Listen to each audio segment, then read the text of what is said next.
Hi గారు, welcome to our channel. ప్రస్తుతం మనతో పాటు దాము బాలాజీ గారు సీనియర్ జర్నలిస్ట్ ఉన్నారు. వాడితో ఒకసారి మాట్లాడదాం. సార్ నమస్కారం. సార్ పాకిస్తాన్పై కాల్పుల విరమణకు భారత్ యాక్సెప్ట్ చేయడం పట్ల ఇప్పుడు దేశవ్యాప్తంగా కూడా అసంతృప్తి ఉన్న నేపథ్యంలో ఇటు ఆర్ఎస్ఎస్ కూడా మోదీ గారి పైన తీవ్ర ఆగ్రహం వ్యక్తం చేస్తుందని కూడా వార్తలు అయితే వినిపిస్తూ ఉన్నాయి సార్. అసలే ఆర్ఎస్ఎస్కి మోదీ గారికి మధ్య గత కొంతకాలం నుంచి కూడా గ్యాప్ ఉంది. ఇప్పుడు ఈ సీజ్ ఫైర్ ఒప్పుకోవడం పట్ల ఇంకా గ్యాప్ పెరిగిపోయిందని కూడా చెప్తున్నారు. అసలు ఏం జరుగుతుంది ఆర్ఎస్ఎస్కు మోదీకి మధ్య? మరి ఇదేమన్నా ఇంకా పూర్తి స్థాయి గ్యాప్కు తెరదీసే ఛాన్సెస్ ఏమన్నా ఉన్నాయా? మరి మీరేం చెప్తారు దీనికి సంబంధించి? మా బీజేపీ అంటేనే ఆర్ఎస్ఎస్ అని మనకు తెలుసు. ఎందుకంటే ఆర్ఎస్ఎస్ లేకుండా బీజేపీ లేదు. ఆర్ఎస్ఎస్ అనేది ఒక కల్చరల్ సోషల్ వింగ్ అయితే బీజేపీ పొలిటికల్ వింగ్. సో ఫైనల్గా బీజేపీని కంట్రోల్ చేసేది కానీ, శాసించేది కానీ, ఐడియాలజీని నిర్దేశించేది కానీ ఆర్ఎస్ఎస్ అండ్ అనుబంధ సంఘాలు. ఆర్ఎస్ఎస్కి అనుబంధంగా చాలా విశ్వ హిందూ పరిషత్ లాంటివి చాలా ఉన్నాయి. సో హిందూ మత సంస్థలు. సో ఒక రకంగా బీజేపీ ఐడియాలజీని ఆర్ఎస్ఎస్ కంట్రోల్ చేస్తుంది. బీజేపీ లీడర్షిప్ను కూడా ఆర్ఎస్ఎస్ కంట్రోల్ చేస్తుంది. ఆర్ఎస్ఎస్ నుంచి వెళ్ళిన వాళ్ళే బీజేపీలో ఉంటారు. ఈవెన్ మోడీ అయినా, అమిత్ షా అయినా వీళ్ళంతా కూడా అక్కడి నుంచి వచ్చిన వాళ్ళే.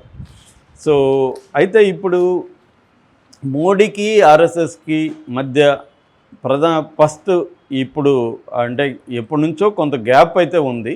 ఆ గ్యాప్ ఏంటనేది నేను తర్వాత వివరిస్తాను. అయితే ఇప్పుడు ప్రజెంట్ కండిషన్ ఏంటంటే, మొన్న యుద్ధ విరమణ మే 10న యుద్ధ విరమణ ఏదైతే పాకిస్తాన్కి ఇండియాకి సీజ్ ఫైర్ అనేది ఫస్ట్ ట్రంప్ అనౌన్స్ చేశాడు. దాని తర్వాత మన foreign secretary Vikram Misri announce చేశాడు. విక్రమ్ మిశ్రీ ఏమో ట్రంప్ గురించి ఎక్కడ మాట్లాడలేదు. కేవలం వాళ్ళ DGM director general of military operations, మన director general of military operations ఇద్దరు చర్చించుకున్నారు, యుద్ధాన్ని ఆపాలనుకున్నారు అని చెప్పాడు. కానీ ఇది నమ్మశక్యంగా లేదు. ఎందుకంటే యుద్ధం ఆగడం అనేది, జరగడం అనేది పొలిటికల్ డిసిషన్, మిలిటరీ డిసిషన్ కాదు.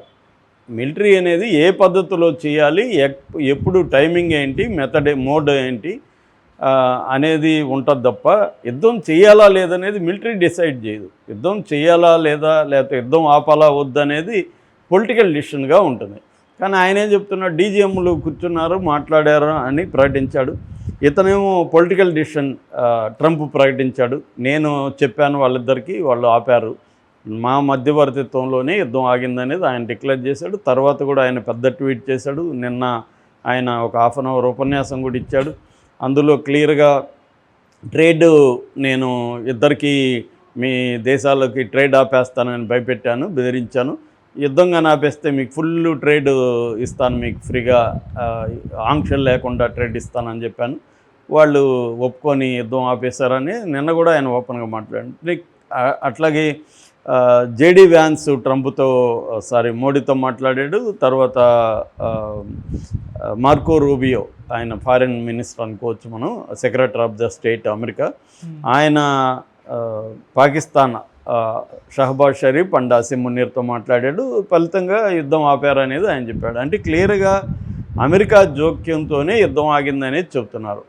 కానీ ఇక్కడికి వచ్చేసరికి ఏమో ఆ విషయాన్ని వీళ్ళు మాట్లాడడం మానేశారు. అసలు ట్రంప్ చెప్పినట్టు కూడా మాకు తెలియదు అన్నట్టుగా బిహేవ్ చేస్తున్నారు. ఎవరు కూడా ఆ విషయం గురించి మాట్లాడలేదు. ట్రంప్ చెప్పాడా లేదా అనేది కన్ఫామ్ చేయలేదు, వ్యతిరేకించడం కూడా లేదు, సైలెంట్గా ఉంటున్నారు. అటు పాకిస్తాన్ ఏమో ట్రంప్ చెప్పాడని ట్రంప్కి కూడా షహబాజ్ షరీఫ్ కృతజ్ఞతలు తెలియజేశాడు. ప్రధానంగా మార్కో రూబియో, అసీం మునీర్ ఇద్దరి చర్చల వల్లనే ఇది ఆగిందనేది కూడా వాళ్ళు చెప్తున్నారు.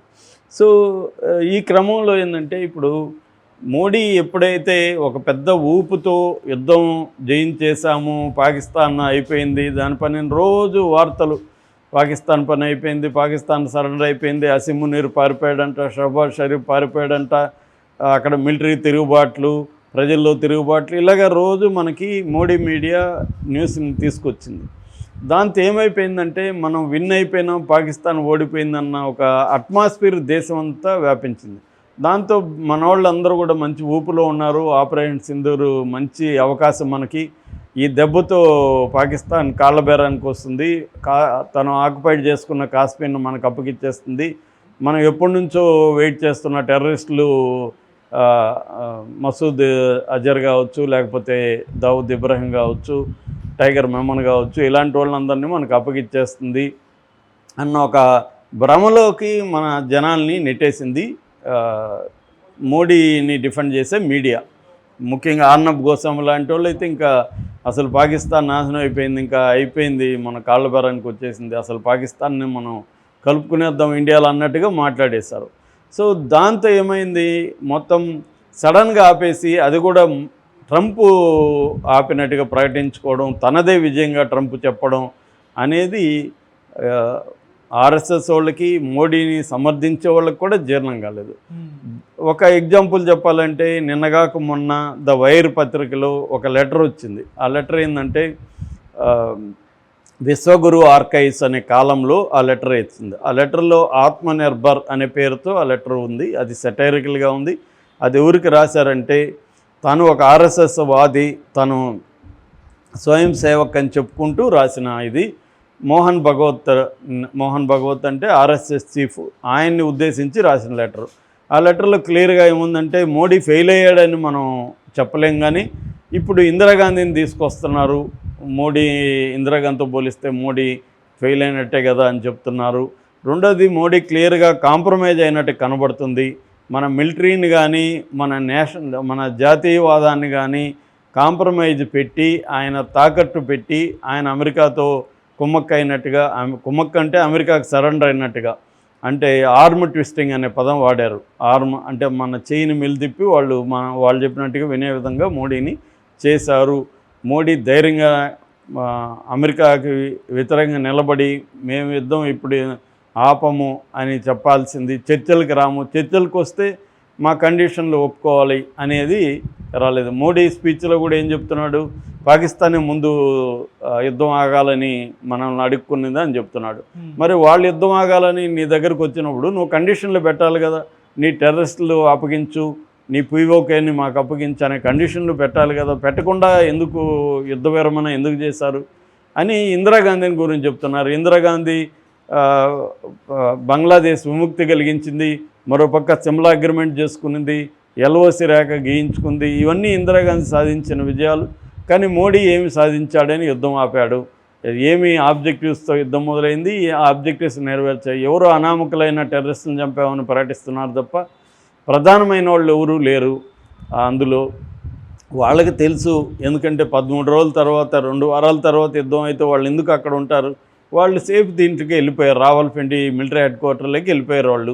సో ఎవరు ఇండ్ల మీద మసీదుల మీద వేసేసి అవి టెర్రరిస్ట్ క్యాంపులు, చనిపోయినారని చెప్తున్నారు. క్లియర్గా చనిపోయింది మసూద్ అజర్కి సంబంధించిన 10 మంది ఫ్యామిలీ మెంబర్లు తప్ప ఇంకే టెర్రరిస్ట్ చనిపోయినట్టుగా ఏమి కనిపించట్లేదు. ఇంటర్నేషనల్ మీడియా కూడా ఆ ప్లేసులకు వెళ్ళింది. సో ఇవన్నీ ఇంటర్నేషనల్ మీడియా కూడా ఏం చెప్తుంది, ట్రంప్ వల్లే యుద్ధం ఆగింది అనేది ఇంటర్నేషనల్ మీడియా కూడా ప్రకటించింది.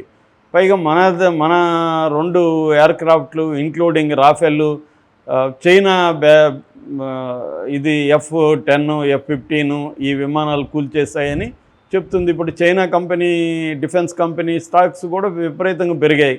అంటే క్లియర్గా మన ఎయిర్క్రాఫ్ట్లు, చైనా ఎయిర్క్రాఫ్ట్ కూల్చారు. ఎందుకంటే చైనా ఎయిర్క్రాఫ్ట్ ఇప్పటివరకు రియల్ యుద్ధంలో ఎక్కడ